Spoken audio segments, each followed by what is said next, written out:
Qu'est-ce que j'aimerais lui dire?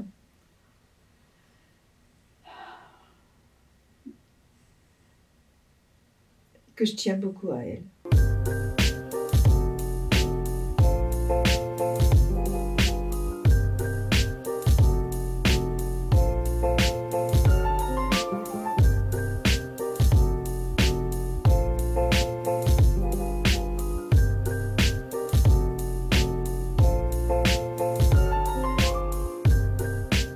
On peut échanger, on peut discuter, je peux discuter avec elle.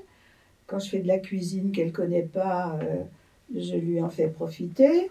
Elle, de son côté, pareil. Comment vous dire, on a un échange affectueux. Elle est presque comme à la maison. Il y a Rolna et Suze qui sont intervenus chez ma mère, qui était à Fontenay-sous-Bois. Et ma mère, elle a la photo de Rolna au-dessus de son lit. Et puis, alors, ils étaient du même pays.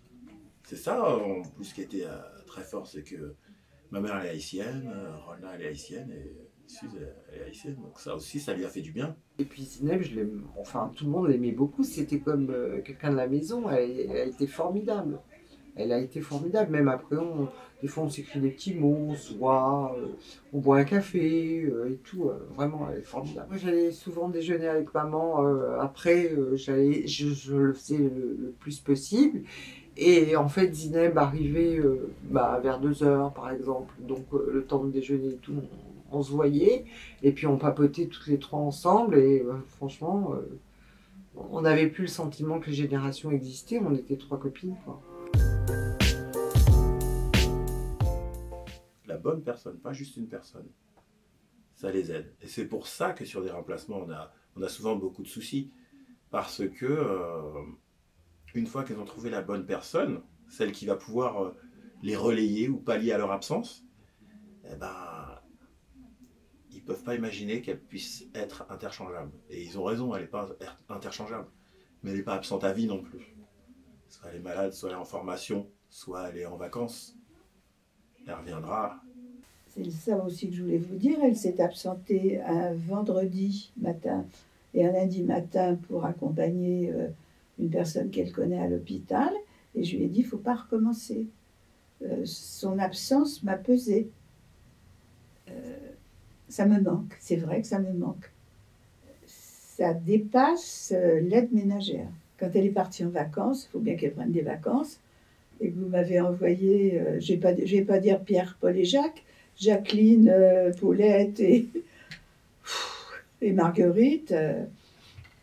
Beaucoup de gens mettent un point d'orgue à être accompagnés toujours par la même personne. Quand ça n'est pas possible, l'idée c'est aussi d'avoir un lien avec le service qui envoie la dite personne.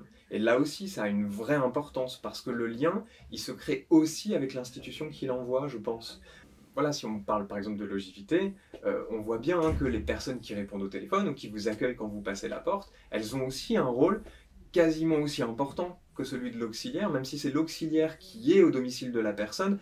Derrière cet auxiliaire, on sait bien qu'il y a des gens qu'on peut solliciter, à qui on peut parler, et que ce lien, il est très fort lui aussi, et il permet d'arrondir les angles en fait quand quelque chose peut poser problème.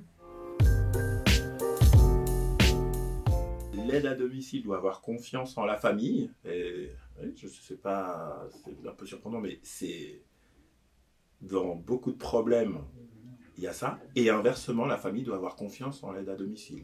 Ce lien, il est évidemment fort, parce que quelqu'un qui fait partie de votre vie, vous avez un lien fort avec elle, et en même temps, parce qu'on essaye de le professionnaliser, il y a un truc de, c'est quoi être un professionnel de la vie? C'est juste le plaisir de jouer ensemble à quelque chose. Cette relation-là particulière, moi je parle souvent de jeu quand je parle avec des auxiliaires de vie, dans quelque chose où c'est pas juste du théâtre, c'est pas faire semblant, c'est être engagé dans quelque chose, mais qui est un jeu. Parce qu'il y a quand même un début et une fin. Il n'y a pas de gagnant, pas de perdant. Mais il y a un début et une fin à cette présence. Elle est de repos le jeudi. Ah, on est partis en goguette. On a été faire la fête toutes les deux. On a été chez Primark. On a été... Alors, elle regardait par là, moi je regardais par là. Et puis, quand on peut, on recommencera, quoi. Voilà. Je sais que j'ai quelqu'un sur qui je peux compter. je sais que j'ai quelqu'un qui vient chez moi, qui me fait les courses, qui m'aide. Et je vais reprendre quelqu'un dès que le printemps et le beau temps va revenir pour me permettre de sortir un peu, d'aller me promener et autres.